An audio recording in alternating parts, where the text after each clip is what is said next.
The espresso machine hissed behind me, its familiar screech almost drowning out the soft jazz playing overhead.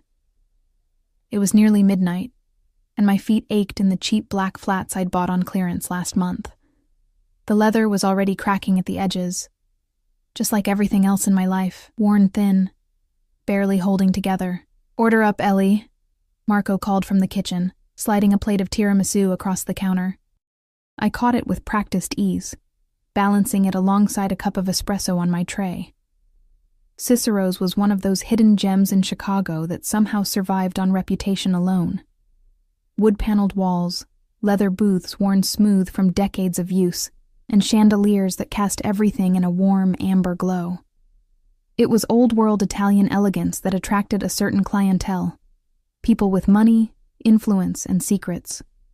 I'd been working here for 8 months, ever since I'd fled Boston with nothing but a duffel bag and the desperate need to disappear. "Table 7, corner booth," Marco added unnecessarily. I knew exactly who sat at table 7. He'd been coming in every Thursday for the past 6 weeks, always at 11:30 p.m., always alone except for the hulking figure who sat at a separate table nearby, never ordering more than coffee. The corner booth was the most secluded in the restaurant, half hidden by a decorative pillar, and offering a clear view of both entrances. My pulse quickened as I approached, feeling the weight of his gaze before I even turned the corner.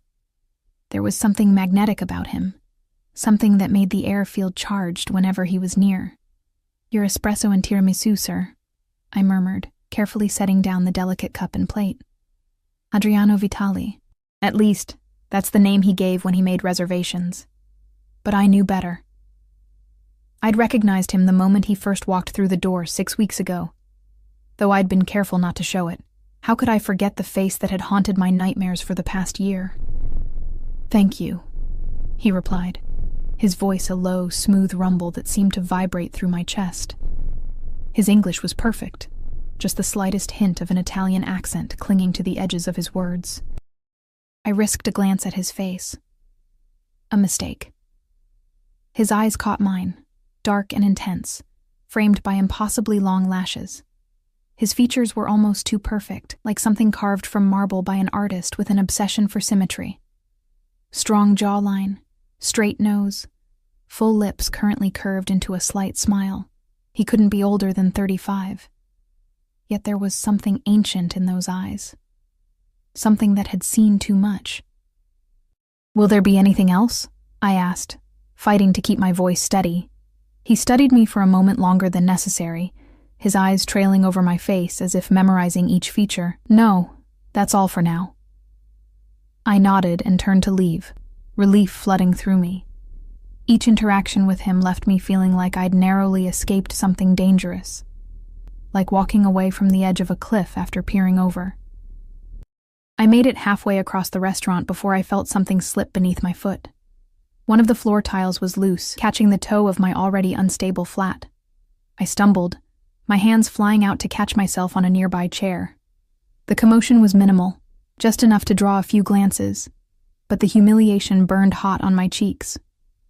When I straightened and looked back, he was watching me, his expression unreadable, something twisted in my stomach. Fear, or something else I didn't want to name.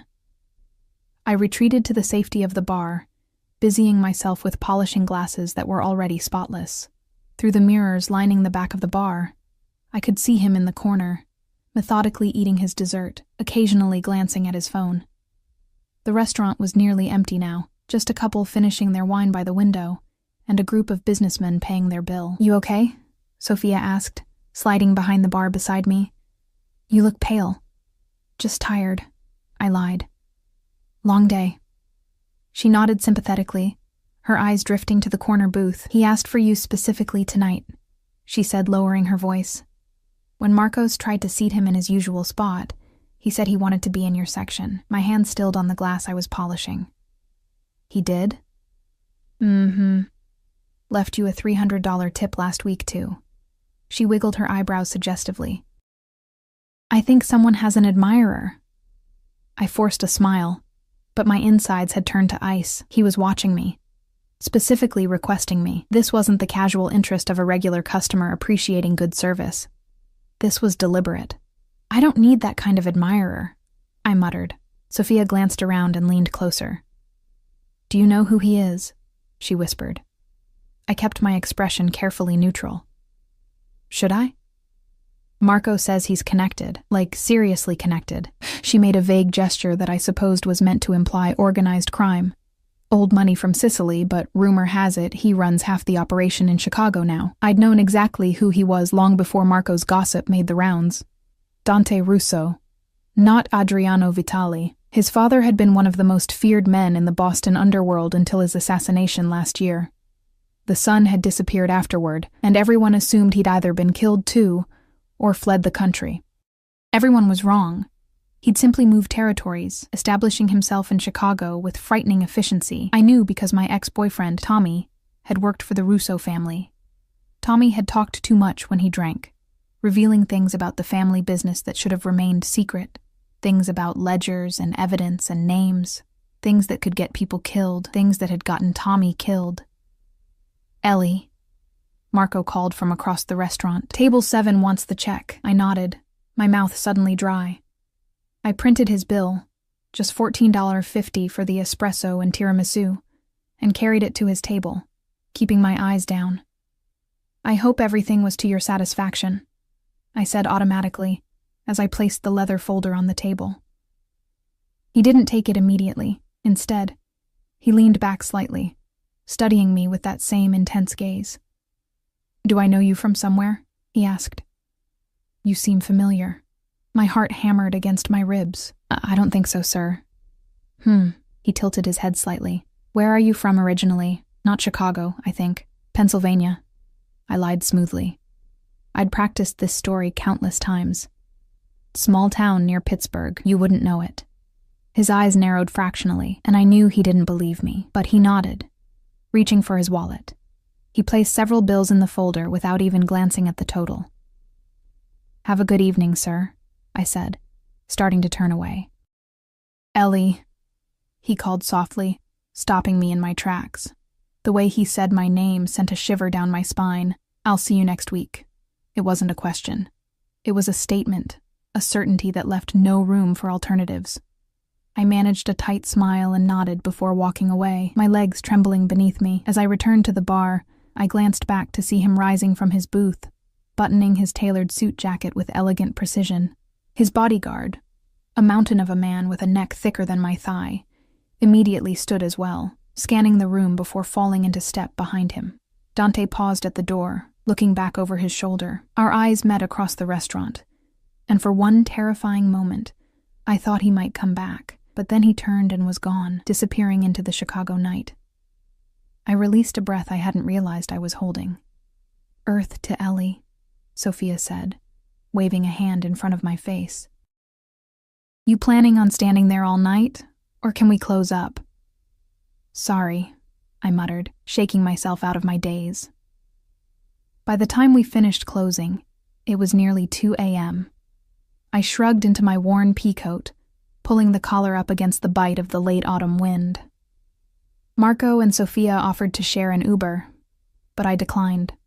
My apartment was only 6 blocks away, and I needed the walk to clear my head. Chicago at night was a different creature than during the day. The wind whipped between the buildings, carrying the scent of the lake and the lingering aroma of food from late-night eateries. My footsteps echoed on the sidewalk, joining the distant sounds of traffic and the occasional shout of revelers stumbling home from bars. I was 2 blocks from my apartment when I noticed the black SUV crawling along the street beside me. My pulse spiked, and I quickened my pace, keeping my head down. The vehicle pulled ahead, stopping at the corner. The passenger window rolled down. Get in, a voice commanded. The same voice from the restaurant, but harder now, stripped of its polite veneer. I stopped, adrenaline flooding my system. I'm fine, thank you, I said, my voice steadier than I felt. My apartment is just up ahead. I know exactly where your apartment is, Eliana Pierce, he said, using my real name, the name I'd left behind in Boston, along with everything else. Now get in the car before I make a scene. The world tilted beneath my feet. He knew. He'd known all along. My cover was blown, my carefully constructed safety net ripped away in an instant. How did you— Now, the single word carried the weight of a threat, a promise of consequences I didn't want to contemplate. I looked up and down the street, calculating my chances of outrunning him. Slim to none. Even if I could outpace the car, where would I go? Back to the restaurant? To the police? Neither would protect me from what Dante Russo wanted. With a deep breath, I moved toward the car. The back door swung open, revealing the darkened interior. Dante sat inside, his face half hidden in shadow. As I hesitated at the threshold, he reached out and took my hand, his touch unexpectedly gentle as he guided me inside. The door closed behind me with a soft thud that somehow sounded like the final nail in a coffin. "Hello, Eliana," he said softly, as the car pulled away from the curb. "I've been looking for you for a very long time." My throat constricted, but I forced myself to meet his gaze. If he was going to kill me for what I knew, for what Tommy had told me, I wouldn't give him the satisfaction of seeing me cower. "I know who you are, Dante Russo," I whispered, watching as his body tensed at the sound of his real name. "And I know what you did to Tommy." Something flashed in his eyes, surprise, quickly masked by something darker. He leaned forward, close enough that I could smell his cologne. Sandalwood and spice, expensive and intoxicating despite my fear. "No," he said, his voice a dangerous caress. "You don't know anything at all, but you're about to learn." The interior of the SUV was climate-controlled perfection, a stark contrast to the biting wind outside. Soft leather seats absorbed the vehicle's gentle movement as we glided through Chicago's empty streets. Everything about the car spoke of luxury and power, from the privacy glass separating us from the driver to the subtle glow of ambient lighting that illuminated Dante's face in golden shadows. "Where are you taking me?" I asked, pressing myself against the door, putting as much distance between us as the confined space would allow. Dante's eyes never left my face. "Somewhere we can talk privately."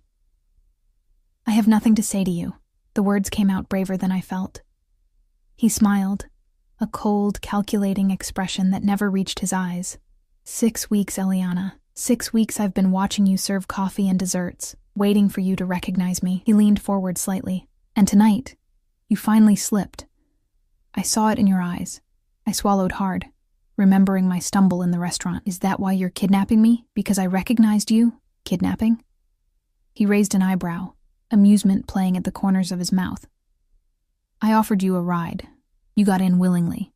Under threat. Under protection," he corrected.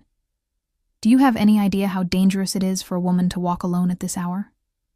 A bitter laugh escaped me. "The only danger I'm facing is sitting right next to me."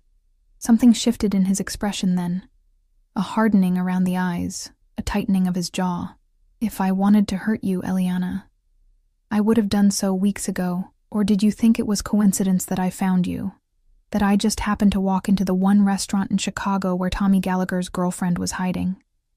The mention of Tommy's name sent a jolt of pain through my chest. "Ex-girlfriend," I corrected automatically. "And he's dead because of you." Dante's expression didn't change. "Tommy is dead because he stole from me. From my family."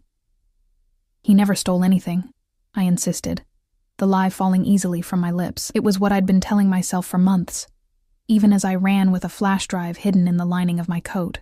Dante's smile was knowing, almost pitying. "Then why run? Why change your name? Why hide in a city where you know no one?" He shook his head slowly. "Tommy took something that didn't belong to him, and then he told you about it. That makes you either an accomplice or a liability." The car slowed, turning into an underground parking garage beneath a towering high-rise. My heart rate accelerated. We were arriving at our destination, and I still had no idea what he planned to do with me. "I don't know what you're talking about," I said, my voice barely above a whisper. The SUV came to a smooth stop. The driver, the same hulking man from the restaurant, exited first, opening Dante's door before coming around to my side. As he opened my door, the cold garage air rushed in, carrying the scent of concrete and expensive cars. "Ms. Pierce," the bodyguard said, offering his hand to help me out. I ignored it, climbing out on my own, my legs unsteady beneath me. Dante appeared beside me, uncomfortably close. "This way," he said, placing a hand at the small of my back to guide me toward a private elevator. His touch burned through my thin coat, sending an unwelcome shiver up my spine. The elevator required a keycard and fingerprint scan. As we ascended, I studied my reflection in the mirrored walls. Pale face, dark circles under wide, frightened eyes, blonde hair pulled back in a messy ponytail. I looked exactly like what I was, a waitress at the end of a long shift, not someone prepared for a confrontation with one of the most dangerous men in Chicago. Beside me, Dante looked completely at ease, checking his phone with casual indifference. The juxtaposition of our reflections was almost comical. Him in his tailored Italian suit that probably cost more than I made in 3 months. Me in my black polyester uniform that smelled faintly of coffee and garlic bread. The elevator opened directly into a penthouse apartment. Floor-to-ceiling windows showcased Chicago's glittering skyline. The city spread out below us like a carpet of stars. The space was minimalist and modern. All clean lines, neutral colors, and tastefully arranged artwork that I suspected might be originals. "Welcome to my home," Dante said, removing his suit jacket and draping it over a sleek leather chair. "Can I offer you a drink?" The casual hospitality threw me off balance. "Are you serious?" "Completely." He moved to a bar in the corner, selecting a crystal decanter. "Scotch? Wine? Something else?" "I want to leave," I said, standing rigidly by the elevator. He poured amber liquid into 2 glasses, ignoring my request. "You're free to go whenever you want, Eliana. The elevator won't stop you." He turned, offering me one of the glasses. "But first, let's discuss what you took from me." I made no move to take the glass or step further into the apartment. "I didn't take anything from you," Dante sighed, setting both glasses on a side table.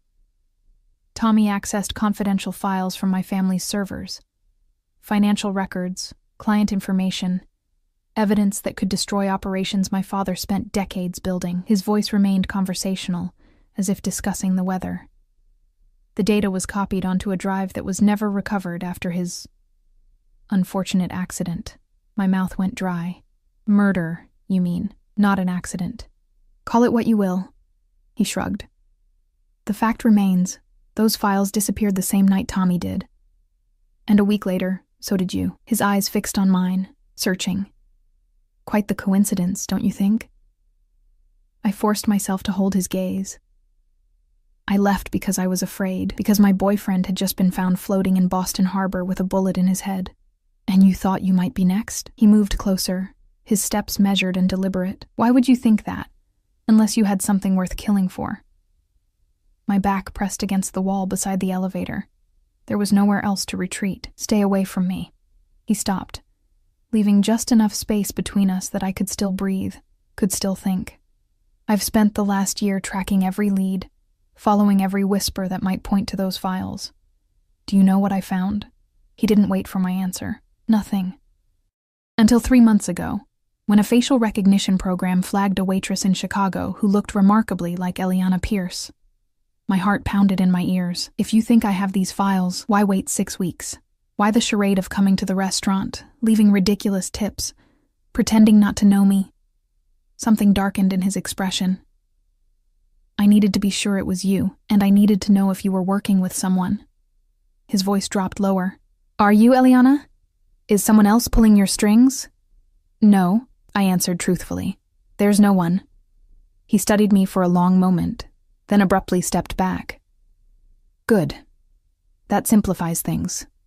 He retrieved the drinks, offering one to me again. "Now, can we please have this conversation like civilized people? I promise you're in no danger, at least not at the moment." The implied threat hung in the air between us. My options were limited. I could continue denying everything, but Dante clearly had resources I couldn't match. He'd found me once. He could find me again if I ran. I accepted the glass, needing something to occupy my trembling hands. The scotch burned my throat as I took a small sip, but the warmth that spread through my chest was oddly comforting. "Sit." Dante gestured toward an elegant sofa facing the windows. When I hesitated, he added, "Please." I perched on the edge of the sofa, keeping my back straight, my body poised for flight. Dante settled in a chair opposite me, swirling the scotch in his glass before taking a measured sip. "I'm not interested in hurting you," he said, his voice gentler than before. Despite what you may believe about me, I'm not my father. I don't kill without purpose. That's supposed to reassure me? A hint of a smile touched his lips. It should. It means your survival is entirely within your control. He set his glass down, leaning forward. Give me the files, and you're free to go. Start a new life, anywhere you want. I'll even provide the funding. Consider it a finder's fee. The offer hung in the air between us, tempting in its simplicity. But I knew better than to trust the word of a man like Dante Russo. And if I don't have them? I asked. His expression hardened. Don't insult my intelligence, Eliana.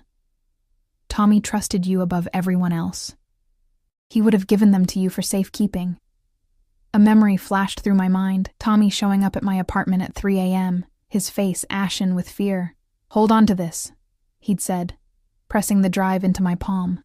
Don't tell anyone you have it. It's insurance in case something happens to me. Less than 12 hours later, he was dead. I dumped it. I lied, watching Dante's face carefully. In the harbor, right after I heard what happened to Tommy. I was scared, and I didn't want anything connecting me to him. Anger flashed in his eyes, quickly controlled but unmistakable.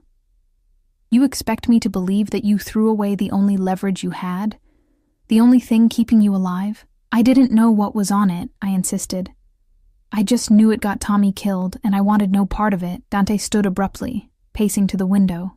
His reflection stared back, imposed over the city lights, powerful, dangerous, caged.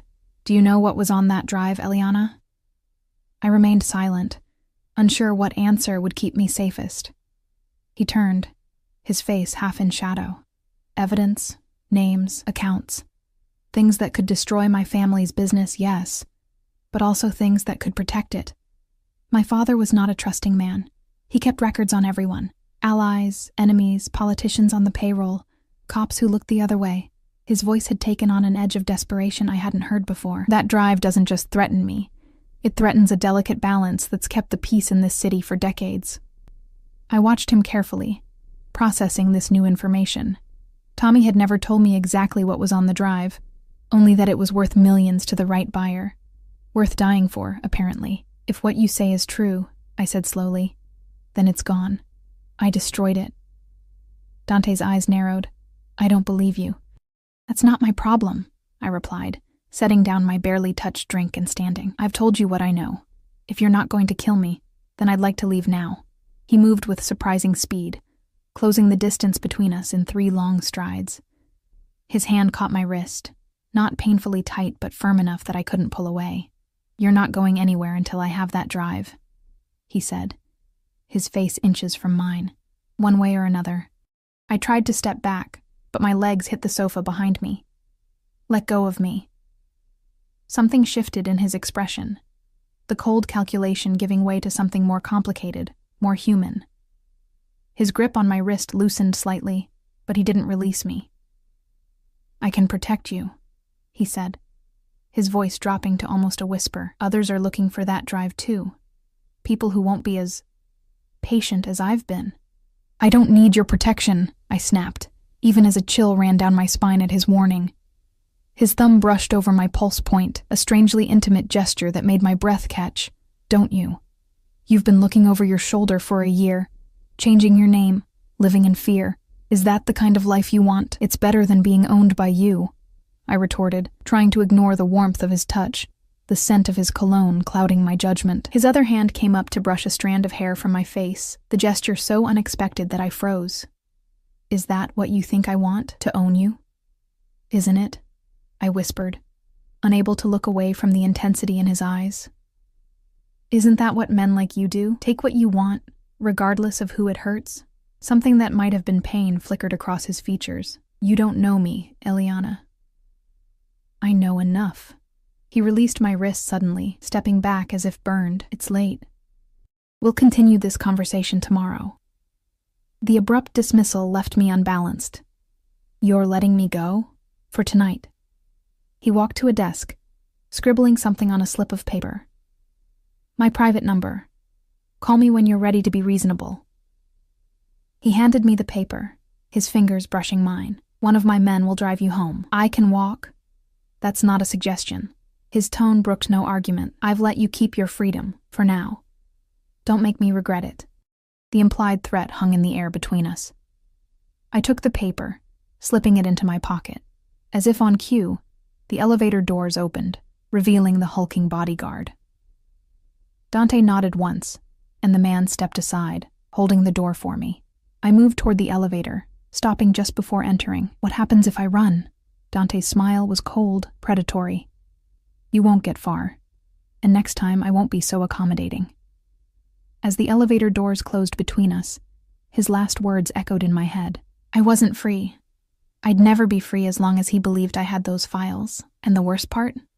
The flash drive was still hidden in my apartment, exactly where I'd concealed it the day I arrived in Chicago. Sleep eluded me that night. I lay in my cramped studio apartment, staring at the water stains on the ceiling while replaying every moment of my encounter with Dante. The slip of paper with his number sat on my nightstand, seeming to pulse with silent threat. Dawn arrived with no solutions, only the certainty that my carefully constructed hiding place had crumbled around me. I called in sick to Cicero's, something I'd never done before. Marco sounded concerned but didn't press for details. With the restaurant no longer a safe haven, I needed time to think, to plan my next move. The flash drive was still hidden inside a hollowed-out book on my small bookshelf. Pride and Prejudice, Tommy's unexpected gift on our first anniversary. Every girl should own a copy, he'd said with that crooked smile I'd fallen for. I never told him I'd already read it 3 times. Now I pulled the book from the shelf, my fingers trembling as I pried open the secret compartment I'd created. The small black drive sat nestled inside, innocuous despite the destruction it had caused. I'd never looked at its contents, too afraid of what I might find, too certain that knowledge would only make me more of a target. But now, with Dante aware of my existence, that calculation had changed. I needed to understand what I was holding, what made it valuable enough to kill for, and possibly what might keep me alive. My ancient laptop whirred to life, protesting as I plugged in the drive. A password prompt appeared on the screen. I tried Tommy's birthday, our anniversary, his mother's name. Nothing worked. After the 3rd failed attempt, a warning appeared, 2 attempts remaining before data wipe. I yanked the drive out, heart pounding. I couldn't risk losing whatever was on it. The drive was my only leverage, my only protection against Dante, and whoever else might be searching for it. I returned it to its hiding place, mind racing. The sound of knocking froze me in place. 3 sharp raps, authoritative and impossible to ignore. I crept to the door, peering through the peephole. A man in a tailored suit stood outside, his posture rigid, face impassive. Not Dante, but definitely one of his men. I recognized him from the restaurant, usually sitting alone at a table near the door on Dante's weekly visits. "Ms. Pierce," he called through the door. "Mr. Russo requests your presence for lunch." My throat constricted. "Tell Mr. Russo I'm not feeling well today." "He's aware. He thought a change of scenery might improve your health." The man's tone remained perfectly professional, but the implicit command was clear. "A car is waiting downstairs." I leaned my forehead against the door, considering my options. Running was pointless. Dante had found me once and would find me again. Fighting was equally futile. The only path forward was through. "Give me 15 minutes, I called back. I showered quickly, the hot water doing little to ease the tension in my shoulders. I dressed with care, selecting my best jeans and a simple blue sweater that brought out my eyes. If I was going to face Dante again, I wanted armor, even if it was only psychological. The flash drive went with me, secured in an inner pocket of my coat. I wouldn't give it to him. Not yet. But having it close gave me a sense of security, however false it might be. The same black SUV from last night idled at the curb. The bodyguard opened the rear door for me, but instead of Dante inside, I found only empty leather seats. "Where are we going?" I asked as the car pulled away from the curb. "Mr. Russo's residence outside the city," the driver replied, his eyes meeting mine briefly in the rearview mirror. The drive took nearly an hour, the cityscape giving way to affluent suburbs, before finally turning onto a private road flanked by ornate iron gates. The estate that came into view took my breath away. A sprawling stone mansion set among manicured gardens and stately trees, just beginning to show their fall colors. This is where he lives? I couldn't keep the disbelief from my voice. One of his residences, the driver corrected, pulling up to the front entrance. The door opened before I reached it. A middle-aged woman in a simple black dress greeted me with a professional smile. "Ms. Pierce, Mr. Russo is waiting for you in the solarium. This way, please." I followed her through a grand foyer, past rooms filled with antiques and artwork that belonged in museums. The solarium was at the back of the house, a glass-enclosed space filled with exotic plants and bathed in natural light. Dante stood as I entered, dressed more casually than I'd ever seen him, in dark slacks and a slate blue button-down. The sleeves rolled to his elbows, revealing strong forearms. "Eliana," he greeted, his eyes moving over me in an assessing glance. "You look better than I expected after our late night." "Disappointingly alive?" I suggested, remaining near the doorway. A hint of a smile played at his lips. "On the contrary. Please, sit." He gestured to a table set for two, an array of covered dishes arranged between fine china and crystal glasses. "I thought you might be hungry." My stomach betrayed me with a low growl. I hadn't eaten since my shift at Cicero's the previous night. "I'm not here for lunch," I said, even as I moved toward the table. "I'm here because your henchman didn't give me much choice." "Paolo can be persuasive," Dante agreed, pulling out a chair for me. When I hesitated, he added, "It's just food, Eliana, not poison." I sat, keeping my back straight, my posture defensive. Dante took the chair opposite, removing the covers from the dishes to reveal a spread that would have been at home in any fine restaurant. Delicate pasta, fresh bread, roasted vegetables. "You have a beautiful home," I said, filling the silence as he poured wine into my glass. "It was my mother's favorite," he replied, surprising me with the personal detail. "She designed most of the gardens herself." I took a small bite of pasta, the rich flavor flooding my mouth. "And where is she now?" "She died when I was 14, cancer." His expression remained neutral, but something in his eyes suggested the wound hadn't fully healed. "My father never remarried." "And your father was killed last year," I said, watching his reaction carefully.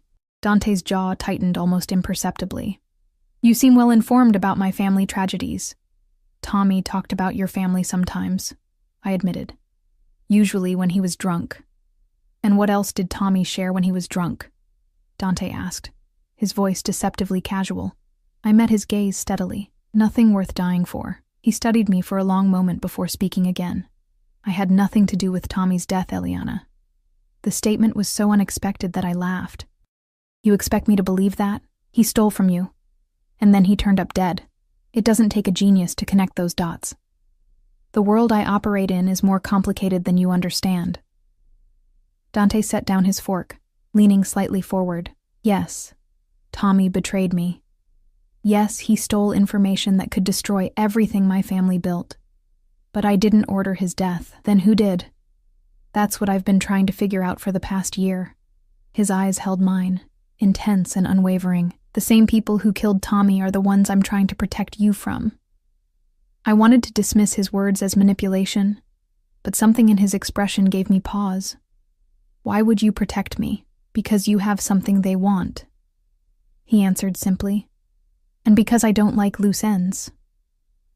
"I'm a person, not a loose end," I snapped. His expression softened slightly. "Poor choice of words. What I meant is that I take responsibility for the people in my orbit. Tommy worked for me. His actions put you in danger. That makes your safety my concern." "How noble," I muttered, taking a sip of wine to hide my confusion. This wasn't how I'd expected this conversation to go. Dante was supposed to be the villain in this story, not someone claiming to protect me. "It's not nobility, it's practicality," he corrected. "The files on that drive contain sensitive information about my operations, yes, but they also contain evidence of corruption in Chicago's police department and city hall. If that information fell into the wrong hands, the resulting power vacuum would spark a war that would destroy this city." I set down my glass carefully. "You still think I have it. I know you do." His certainty was unnerving, "and I think you brought it with you today." My hand moved instinctively toward my coat pocket before I could stop myself. Dante's eyes tracked the movement, a smile of satisfaction spreading across his face. As I thought. You don't know anything, I said, but the denial sounded hollow even to my own ears. Dante leaned back in his chair, surprisingly relaxed for a man discussing matters of life and death. Last night I had my people do a more thorough background check on you. Harvard graduate, magna cum laude. Recruited by 3 investment banks before choosing a non-profit focused on financial literacy in underserved communities. His voice held a note of genuine admiration. Impressive credentials for someone slinging espresso at an Italian restaurant. I pushed my plate away, appetite gone. What's your point? My point is that you're smart, too smart to run without insurance. He took a sip of his wine, watching me over the rim of his glass. Too smart to destroy the only leverage you had. Maybe I'm also smart enough to know when I'm in over my head, I countered. Maybe I wanted nothing to do with whatever got Tommy killed. And yet here you are, he gestured between us, still in possession of the very thing that put a target on your back. I stood abruptly, unable to sit still under his scrutiny any longer. What do you want from me, Dante? Just tell me so we can end this game.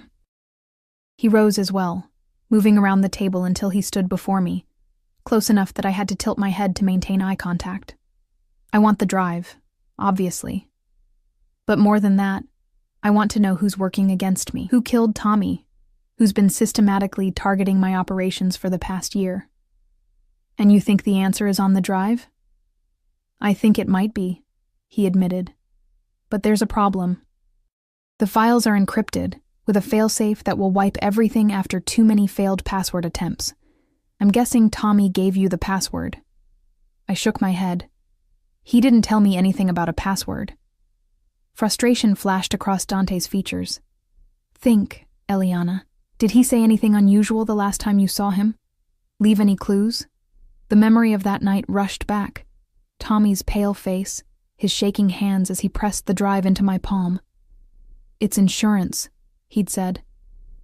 And then, almost as an afterthought, remember our first date?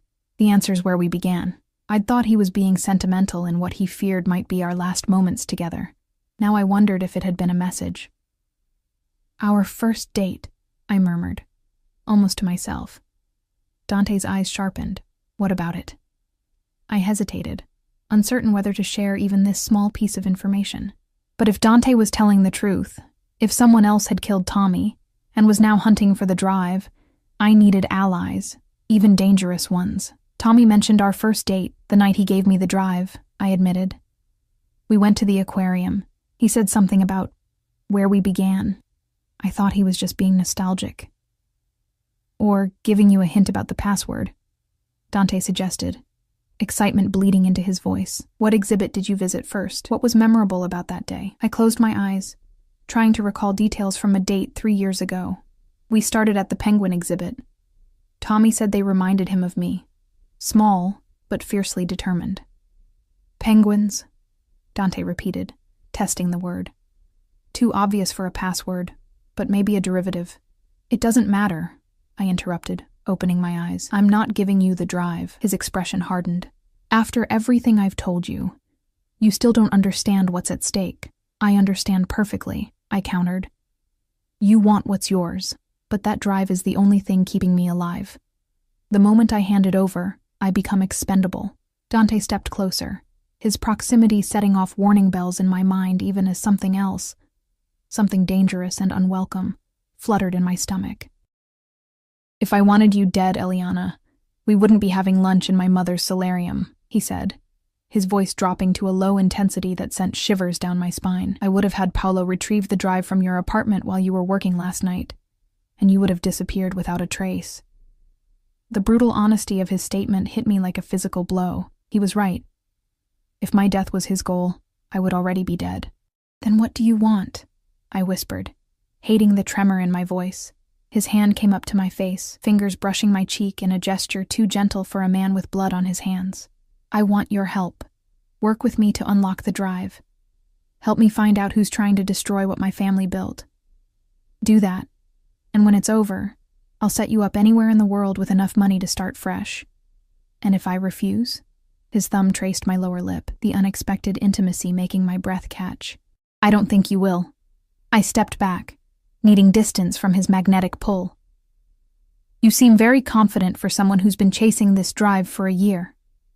A smile played at the corners of his mouth. I'm confident because I know you're as curious as I am about what's on it. About why Tommy died. His eyes locked with mine, seeing more than I wanted him to. You want answers as much as I do. He was right, and we both knew it. The mystery of Tommy's death, of the drive's contents, had haunted me for a year. Running hadn't brought me peace, only a different kind of prison built from fear and isolation. I want protection, I said finally, the decision crystallizing as I spoke.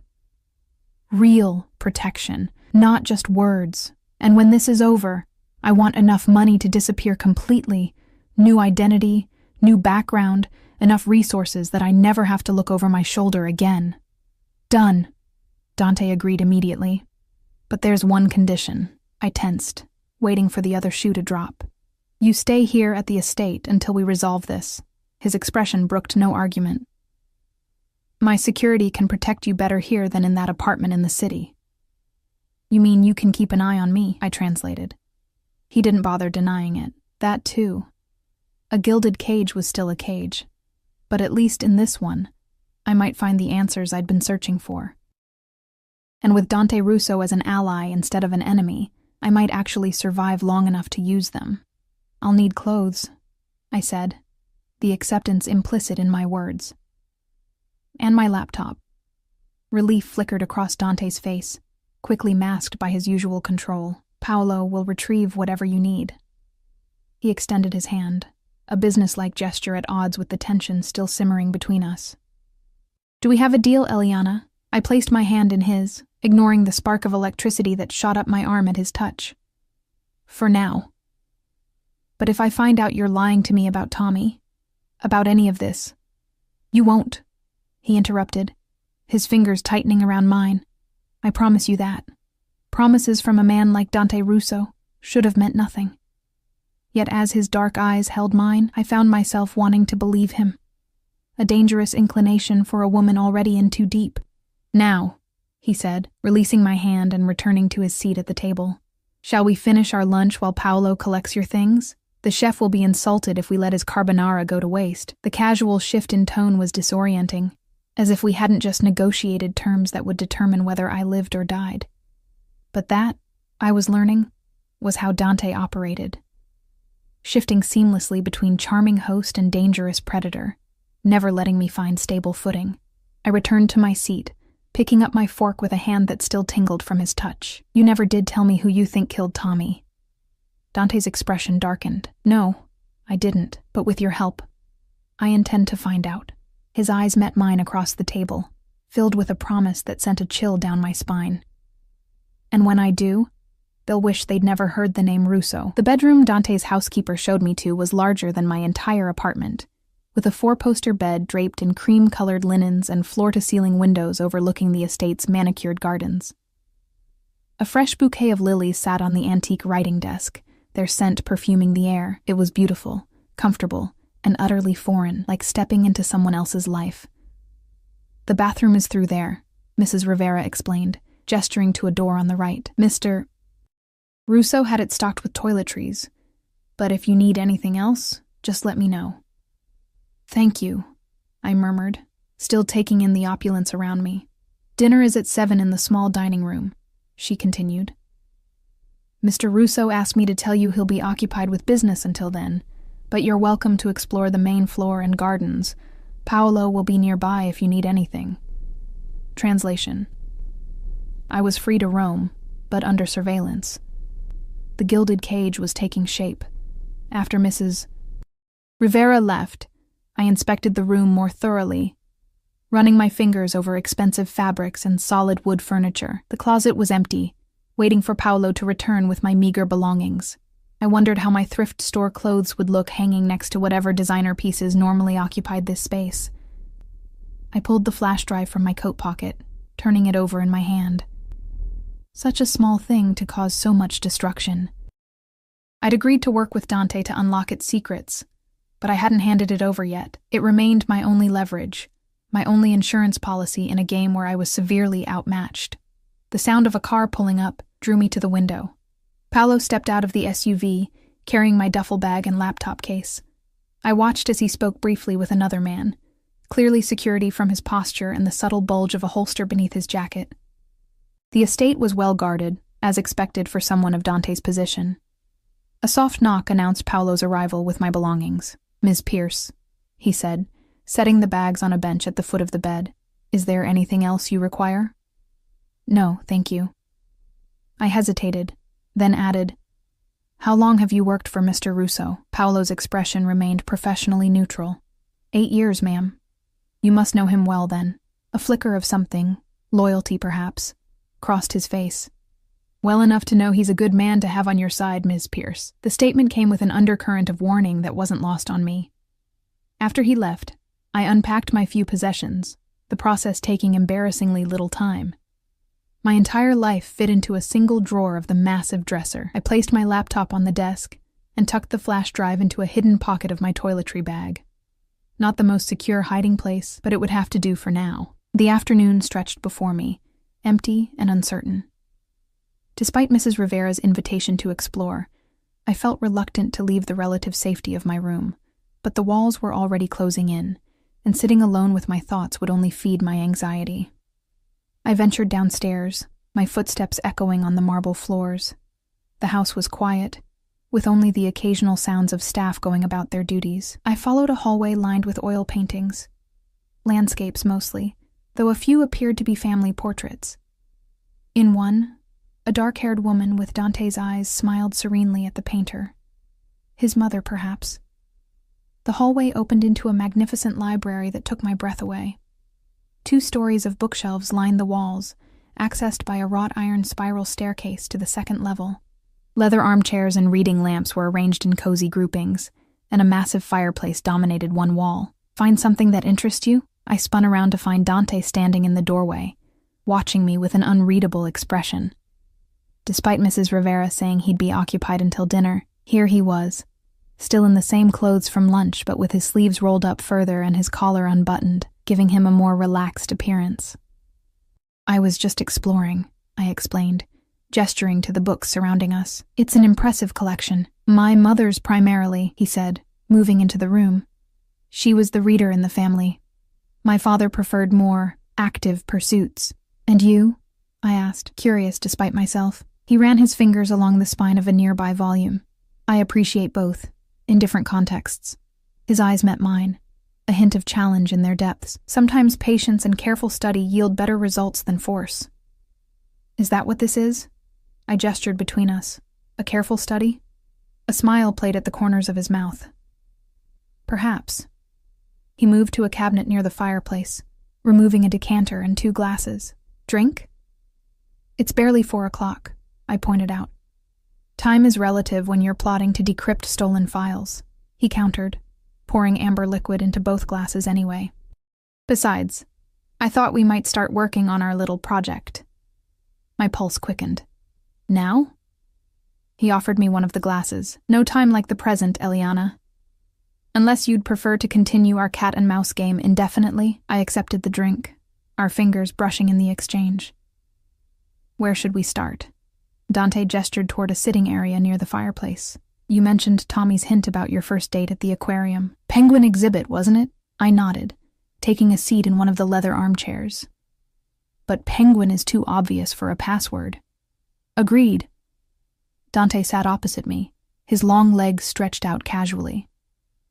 What else was significant about that day? Any inside jokes? Specific moments that stood out? I closed my eyes, trying to recall details that had faded with time and grief. We had lunch at the cafe overlooking the harbor. Tommy spilled his soda on a child at the next table. A small smile tugged at my lips at the memory. The mother was furious, but Tommy charmed his way out of it, the way he always did. That was his talent, Dante agreed, surprising me with the note of genuine fondness in his voice. Tommy could talk his way into or out of anything. I opened my eyes, studying Dante's expression. "You liked him." "I did," he admitted, which made his betrayal all the more disappointing. The reminder of Tommy's theft and his fate sobered me. What else do you need to know? Details, Eliana. The password could be hidden in the smallest memory. He leaned forward slightly. What did you talk about? What gifts did you exchange, if any? We talked about our childhoods, our dreams. Normal first date stuff. I took a sip of my drink, the scotch warming a path down my throat. Tommy talked about wanting to travel to Italy someday, to see where his grandparents came from. Sicily, Dante supplied. His grandmother was from a small village outside Palermo. That's how his father first connected with my family. The casual reminder of the criminal ties between our worlds was jarring. I pressed on, focusing on the task at hand. There was a stuffed penguin in the gift shop. Tommy bought it for me, said it was to remember our first date. Another memory surfaced. He named it Admiral. Admiral the Penguin, Dante repeated thoughtfully. Try that as the password. I hesitated, reluctant to reveal whether I had the drive with me. Dante read my expression easily. I know you didn't leave it in your toiletry bag, Eliana. I saw you move it before you came downstairs. Heat rushed to my face. You've been watching me? Security cameras in the hallways, he explained unapologetically. Standard procedure. In the bedrooms too? I demanded, anger rising. No, he said firmly. Contrary to what you might believe, I do have boundaries. I wasn't entirely convinced, but arguing seemed pointless. Fine, but I'm not handing over the drive until I'm sure I can trust you. Trust is earned, I understand that. He reached into his pocket and pulled out a sleek laptop. Use this. It's secure, isolated from any networks. You can check the drive without risk of the data being intercepted. The gesture was unexpectedly reasonable. I studied him for a moment, trying to reconcile this accommodating man with the dangerous Mafia boss I'd been running from. Okay, I said finally, retrieving the flash drive from the inner pocket of my cardigan where I'd transferred it. But I'll type the password myself. Dante handed me the laptop with a slight bow of his head. Be my guest. I inserted the drive, watching as the same password prompt appeared on the screen. With a deep breath, I typed, Admiral the Penguin. Access denied. One attempt remaining before data wipe. Panic fluttered in my chest. It didn't work. Dante remained calm. Try variations. No spaces, all lowercase, add numbers. My fingers hovered over the keyboard. We only had one more chance before the drive wiped itself. This is too risky. We need to think more carefully. Trust your instincts, Dante urged, moving to sit beside me on the sofa. What else did Tommy say about your first date? About where you began? I closed my eyes again, trying to hear Tommy's voice in my memory. Remember our first date? The answer's where we began. Where we began. Not the aquarium itself, but the ticket counter, I murmured, opening my eyes. We met at the ticket counter. I was fumbling with my wallet, and Tommy paid for my ticket. That's literally where we began. The ticket number? Dante suggested. I shook my head. No one remembers ticket numbers from 3 years ago. My mind raced, seeking connections. Wait. The aquarium had a special exhibit that month. Something about endangered marine life. The ticket had a special code on it. Do you remember it? No, but I thought harder. Tommy kept the ticket stub in his wallet. He showed it to me months later, said it was his good luck charm. The code started with MP for Marine Protection. Dante's eyes lit with understanding. Marine Protection, followed by numbers. Any idea what they might be? A memory surfaced. Tommy teasing me about my birthday being easy to remember. My birthday is March 17th. He might have used 317. MP 317, Dante repeated. Try it. My hands shook slightly as I typed the characters. One chance left. If I was wrong, we'd lose everything. I hit enter before I could second-guess myself. The screen changed, folders appearing in neat rows. We were in. You did it, Dante breathed, leaning closer to see the screen, his shoulder pressed against mine, warm and solid. We did it, I corrected, too relieved to move away from his proximity. The drive contained dozens of folders, labeled with dates and cryptic abbreviations. I clicked on one labeled DCP-DCI, revealing a list of names. Police officers, based on the ranks listed beside them, confidential informants within the Chicago Police Department, Dante explained, his voice tight. This is exactly what I feared. Names, badge numbers, payment schedules. I opened another folder labeled FSL accounts, finding spreadsheets of offshore bank accounts, transaction histories, and shell companies. Financial operations, Dante murmured. Laundering pathways, legitimate business fronts. He rubbed a hand over his face. If this fell into the hands of federal authorities, everything would collapse. I finished for him. Yes, but it's more than that. He pointed to a folder labeled Rivals Intel. This contains information on every other organization operating in the Midwest. Their operations, their weaknesses, their leadership structures. His expression darkened. In the wrong hands, this could spark a war that would leave Chicago's streets running red. I scrolled through more folders, stopping at one labeled simply DRSR. Inside was a single video file. What's this? Dante's body tensed beside me. Play it. I clicked the file. The video showed a dimly lit office, an elderly man sitting behind a desk. Dante's father, I assumed, based on the resemblance. He was speaking with someone off camera, his expression grim. The shipment arrives Tuesday, the elder Russo was saying. Make sure everything is in place. We can't afford another mistake like Baltimore. It won't be a problem, a familiar voice responded from off camera. Tommy's voice. The angle shifted, and Tommy came into view, standing confidently before the desk. I've handled everything personally. The cops are paid. The dock workers are instructed. It'll be clean. It better be, Salvatore Russo replied. Too many people know about this one. If anything goes wrong, a third voice interrupted, the camera panning to show a well-dressed man entering the room. Nothing will go wrong because this is the last shipment. Beside me, Dante inhaled sharply. Uncle Stephen. On screen, Stephen Russo approached the desk with the casual authority of someone accustomed to power. The commission has decided, Sal. We're moving in a new direction. Legitimate businesses, clean money. This old-school operation is finished. Salvatore rose from his chair, fury etched in every line of his face. You don't make those decisions. I built this family from nothing. And now you're a liability. Stephen replied coldly. The vote was unanimous. Step down gracefully, or what? Salvatore challenged. The video cut abruptly to static before ending. Silence hung heavy in the library as the implications settled between us.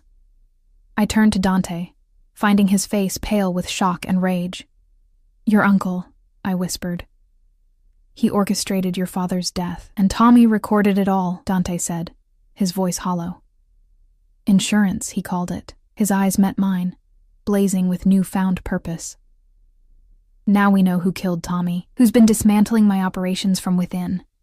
Your own uncle, I said, still processing the betrayal. But why would Tommy steal this? Why not just show it to you? Because he didn't know who to trust, Dante answered, standing abruptly to pace the room. If Stephen had turned the commission against my father, who else might be compromised?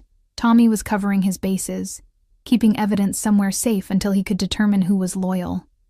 I watched him move, the controlled power in his stride belying the fury I could sense beneath the surface. What happens now? Dante stopped, turning to face me with an expression that sent a chill down my spine. Now, I deal with my uncle, and you...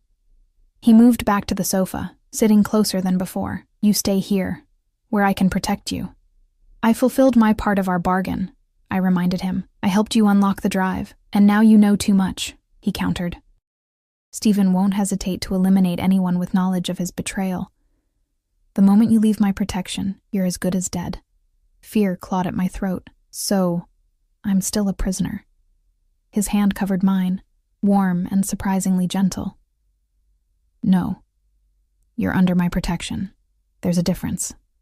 Is there? I challenged, even as I made no move to pull away from his touch.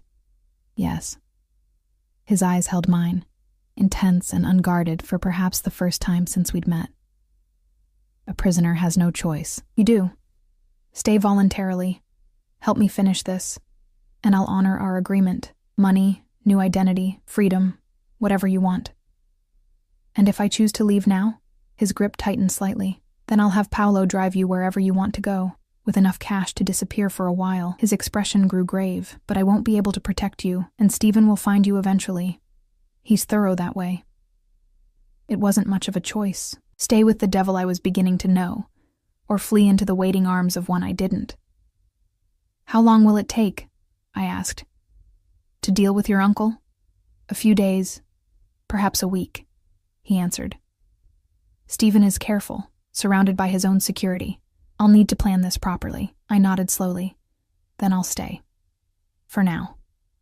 Relief softened his features. Thank you. His thumb traced small circles on the back of my hand, the casual intimacy making my pulse quicken. I won't forget this, Eliana. I'm not doing it for you, I clarified. I'm doing it for Tommy, for justice. A hint of a smile touched his lips. Of course. We sat in silence for a moment, the weight of the drive's revelations hanging between us. His hand remained on mine, neither of us acknowledging the contact, yet neither pulling away. We should review the rest of the files, I said finally, breaking the spell. There might be more evidence against Stephen, details about his plan. Dante nodded, reluctantly releasing my hand. Yes, but not tonight.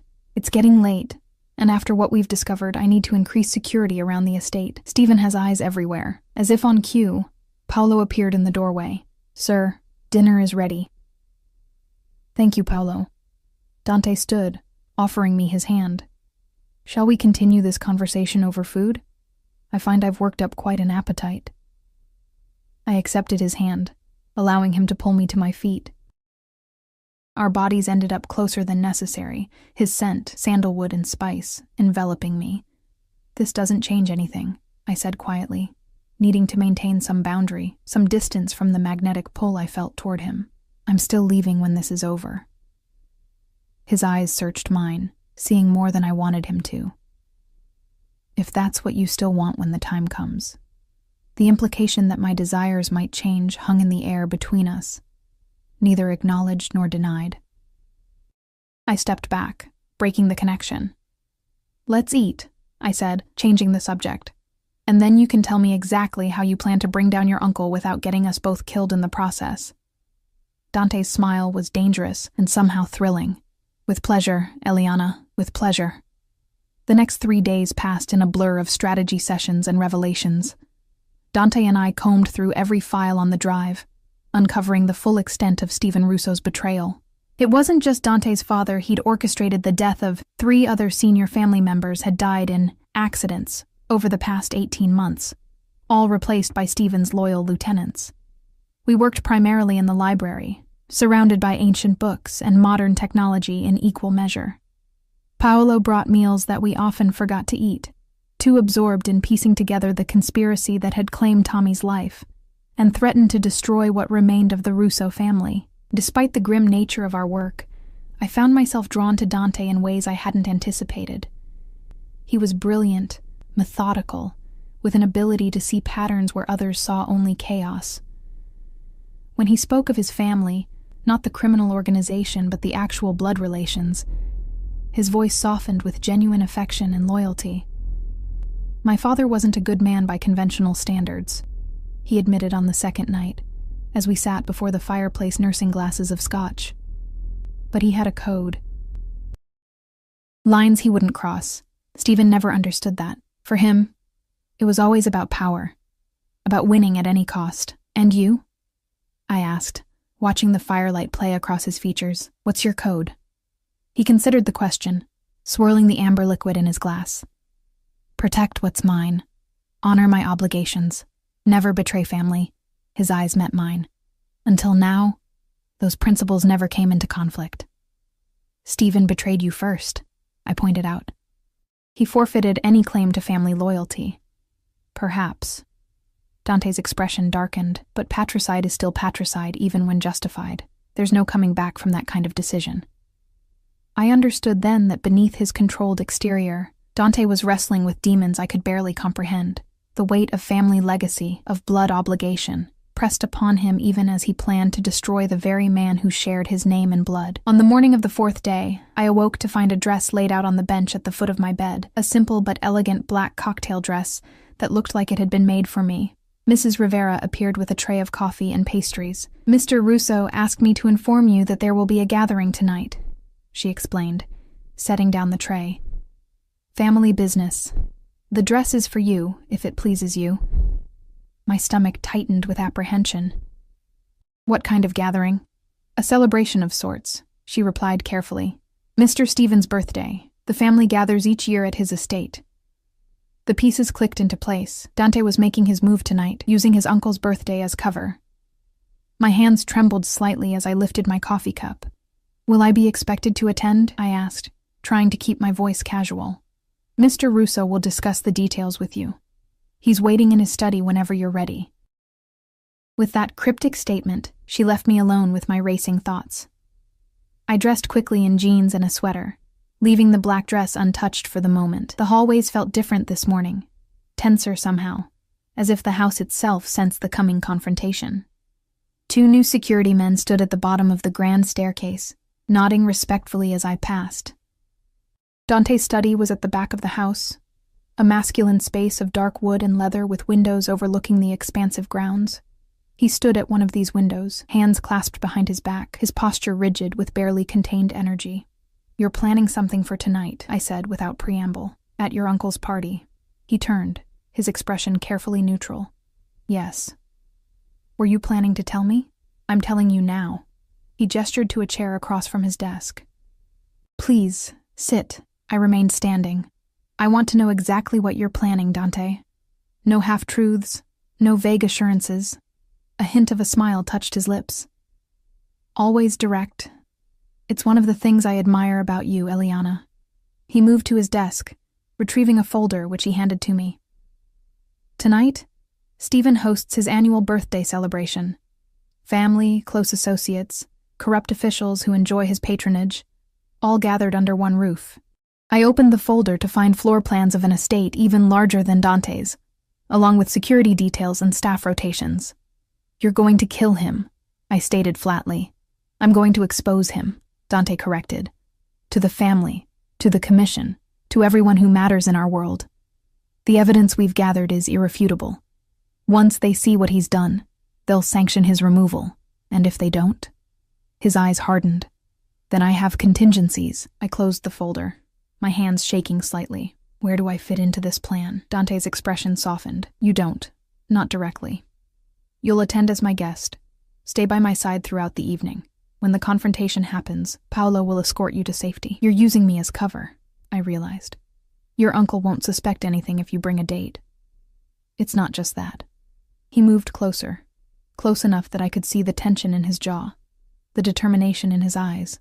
"I need someone I trust watching my back, someone who knows what's at stake." The admission stunned me. "You trust me?" His hand came up to my face, fingers brushing my cheek in what was becoming a familiar gesture. "Against all logic and experience, yes. I do." Something shifted between us in that moment, a recognition that what had begun as a forced alliance had evolved into something more complex, more real. I stepped back, needing distance to think clearly. What if something goes wrong? What if he's expecting this? "He isn't," Dante said with absolute certainty. "Stephen believes I'm still in the dark, still the obedient nephew in mourning. He's invited me to make a toast tonight to officially welcome me into the new family leadership." His smile was cold. He'll get a speech he wasn't expecting. The plan was audacious, dangerous, and our best chance at justice for Tommy, for Dante's father, for all the others who had fallen victim to Stephen's ambition. "Okay," I said finally. "I'm in." Relief flickered across his features. "Thank you. The dress, I saw it," I interrupted. "Black isn't subtle for a funeral. It's expected," he countered. "Family gatherings have a dress code. Black for men, black or red for women. Tradition."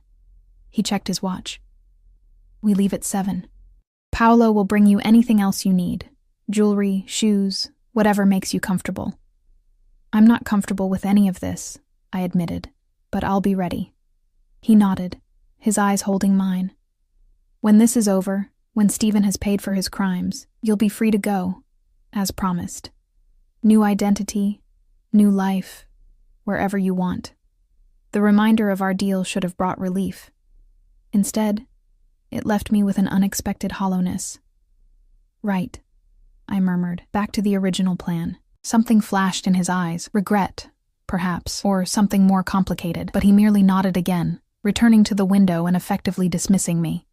I spent the rest of the day in a state of nervous anticipation, alternating between pacing my room and trying to distract myself with books from the library.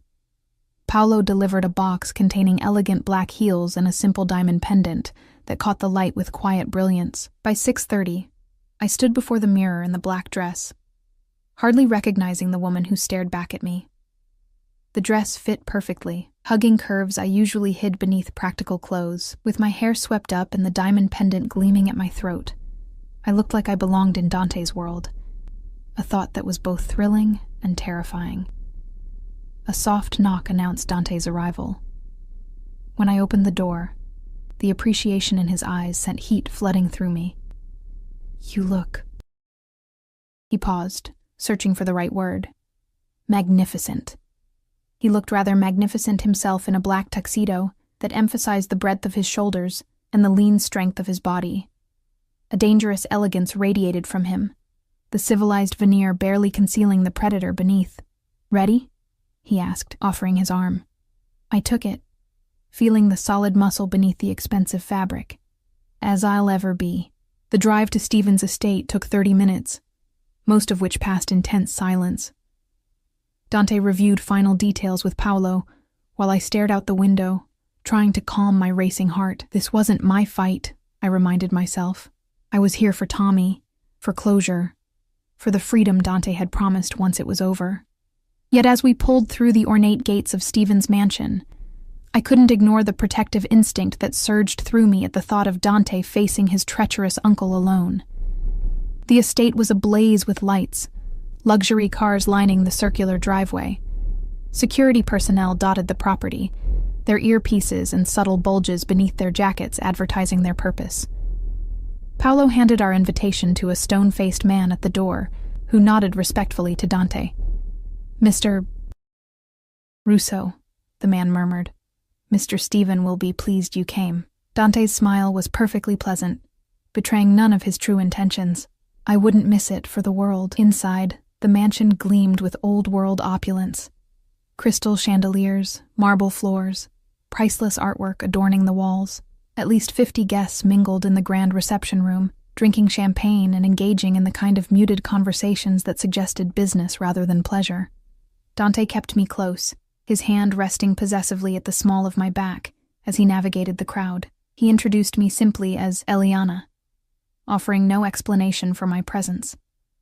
The men nodded politely. The women assessed me with calculating eyes, clearly wondering what made me special enough to accompany the nephew of the guest of honor. "Dante!" A booming voice cut through the murmur of conversation. "There you are, my boy." Stephen Russo approached, arms outstretched in greeting. He was older than I expected, mid-60s, with silver hair and the kind of tan that spoke of winters spent in tropical locations. His smile was wide, welcoming, utterly at odds with the cold-blooded killer I knew him to be. "Uncle Stephen," Dante replied, accepting the older man's embrace with a convincing display of warmth. "Happy birthday. You look well." "Never better," Stephen declared, turning his attention to me. "And who is this lovely creature?" "Eliana Pierce," Dante said, his hand tightening slightly on my waist. "A recent acquaintance who's become quite important to me." Stephen's eyebrows rose in exaggerated surprise. "Is that so?" Well. He took my hand, bringing it to his lips in an old-fashioned gesture. "A pleasure, my dear. Any woman who can capture my nephew's attention is a rare find indeed." His eyes, the same dark shade as Dante's but lacking their depth, assessed me with unconcealed curiosity. "Have we met before? You seem familiar somehow." My heart stuttered. If Stephen recognized me as Tommy's girlfriend, everything could unravel. "I don't believe so," I replied smoothly. "I've only recently moved to Chicago." He continued to study me for a moment longer, before turning back to Dante. "You're still planning to make the toast later?" "Of course," Dante assured him. "I've been working on it all week." Stephen clapped him on the shoulder. "Excellent. Now, mingle. Enjoy yourselves. Dinner will be served at 9. He moved away to greet other guests, his departure leaving me slightly breathless with relief. He suspects something, I whispered to Dante. No, Dante replied, guiding me toward the bar. He's just trying to place you. Stephen prides himself on never forgetting a face. What if he connects me to Tommy? Dante's expression remained calm, but I felt the tension in his body. He won't. Tommy kept you separate from family business. One of his smarter decisions. We spent the next hour moving through the party, Dante introducing me to key family members and associates. I committed names to memory, noting who responded to Dante with genuine respect versus those whose deference seemed forced. If his plan succeeded, these power dynamics would shift dramatically before the night was through. At 9, we moved to an opulent dining room where place cards guided guests to assigned seats. I found myself between Dante and an elderly man introduced as a retired judge, one of many corrupted officials in the Russo family's pocket. Throughout the lavish meal, I watched Stephen holding court at the head of the table, accepting birthday wishes and regaling his guests with stories that prompted obedient laughter. Beside me, Dante ate little and drank less, his attention fixed on his uncle with predatory focus. As dessert was served, Stephen rose, tapping his glass for attention. Friends, family, honored guests. Thank you for joining me on this special evening, he raised his glass. To another successful year for our enterprises, and to the continued prosperity of the Russo family. Polite applause followed as everyone drank. Stephen gestured toward Dante, and now, I believe my nephew has a few words to share. This was it. The moment everything would change. Dante squeezed my hand beneath the table before rising to his feet, champagne glass in hand. Thank you, Uncle. His voice carried effortlessly through the room. It's an honor to be here tonight, celebrating with the man who has guided our family through a period of transition. Murmurs of agreement rippled around the table. Stephen nodded magnanimously. Family has always been the foundation of everything we do, Dante continued. The bonds of blood and loyalty that unite us, that make us strong when others would see us fall. He paused, his gaze sweeping the assembled guests. Which is why betrayal from within is the one sin that cannot be forgiven. A subtle shift in atmosphere, confusion, tension beginning to build. Stephen's smile faltered. My father, Dante said, his voice hardening, understood the value of evidence, of keeping records that might one day speak when those who created them could not. He set down his glass, reaching inside his jacket to withdraw a tablet. Would anyone like to see what those records reveal about my father's murder? About who truly ordered it? Chaos erupted. Stephen leapt to his feet, his face contorted with rage. Security, he shouted. Remove him. But the security men didn't move. Instead, Paolo and 3 other men I recognized from Dante's estate stepped forward, their weapons now visible. Your security has been relieved, Dante informed his uncle coldly. These men answer to me now. Stephen's eyes darted around the table, seeking allies, finding only shocked faces and uncertain loyalties. This is absurd, he blustered. Salvatore died in a car accident. Everyone knows this. Everyone was told this, Dante corrected. He tapped the tablet, and a video began playing on the large screen that dominated one wall of the dining room. It was the same footage we'd discovered on the drive, but extended now to show what happened after the abrupt cut. On screen, Stephen pulled a gun, pointing it at Salvatore's chest. The old ways are finished, Sal. Either accept retirement or accept this. My son will never let you get away with this, Salvatore warned. Stephen's laugh was cold. Dante? He's soft. Always has been. I'll bring him into the fold, guide him. By the time he's ready to take any real power, he'll be mine completely. The footage showed Salvatore lunging across the desk, Stephen firing twice, Tommy's shocked face as he witnessed the murder. Then Stephen turning to Tommy, clean this up. Make it look like an accident. Do this right, and there's a place for you at the top. The video ended, leaving a stunned silence in its wake. Tommy Gallagher recorded this, Dante explained to the room at large. Kept it as insurance. When Stephen discovered he had it, Tommy became a liability that needed to be eliminated, his eyes locked with his uncle's. Just like my father. Just like anyone who stands in the way of Stephen's ambition. An older man at the far end of the table stood slowly. I recognized him from Dante's descriptions as Antonio Calabresi, head of the commission that governed the families. "These are serious accusations, Dante," Calabresi said gravely, "if what you've shown us is authentic." "It's a forgery!" Stephen snarled. "A desperate attempt by my nephew to seize power." "There's more," Dante replied calmly. He swiped through the tablet, displaying financial records, recordings of phone calls, evidence of Stephen's systematic dismantling of Salvatore's loyalists. All of this was compiled by my father and supplemented by Tommy before their deaths. Irrefutable evidence of treason against the family. Calabresi studied the evidence, his expression growing darker with each revelation. Finally, he looked up, first at Stephen, then at Dante. "The commission will need to deliberate on this matter." "What's to deliberate?" Stephen spat. "He comes to my birthday dinner, makes these wild accusations." "Enough." Calabresi's voice cut through Stephen's protests like a blade. "Dante has presented evidence that cannot be ignored. You will be given an opportunity to defend yourself, before the full commission, tomorrow night." He nodded to several men around the table. "Until then, you will remain under guard." I watched as the color drained from Stephen's face, the realization of his defeat washing over him in visible waves. His eyes found mine suddenly, narrowing with unexpected recognition. "You," he hissed. "Gallagher's woman. I knew I'd seen you before." Dante moved protectively closer to me. "She's under my protection now. She's dead," Stephen snarled. "You're both dead. You think the commission will save you? I still have men loyal to me, men who—" He never finished the sentence. Paolo's hand covered Stephen's mouth from behind, a syringe appearing in his other hand. The needle plunged into Stephen's neck, his eyes widening in shock before rolling back. He slumped in Paolo's grip, unconscious, but alive.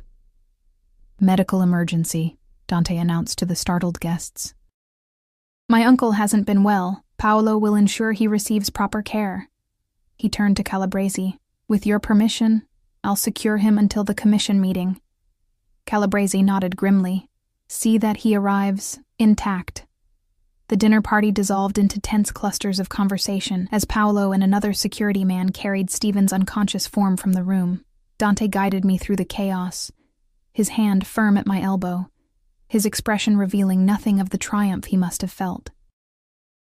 "We need to leave," he murmured in my ear. "Now. Stephen's most loyal people aren't here tonight. But they'll hear about this soon enough." Outside, our car waited at the bottom of the steps. Dante ushered me inside, giving Paolo rapid instructions before joining me in the back seat.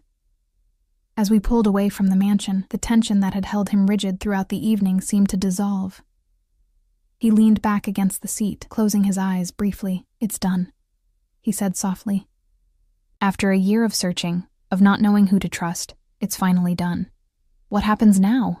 I asked, still processing the night's dramatic events. "The commission will convene tomorrow.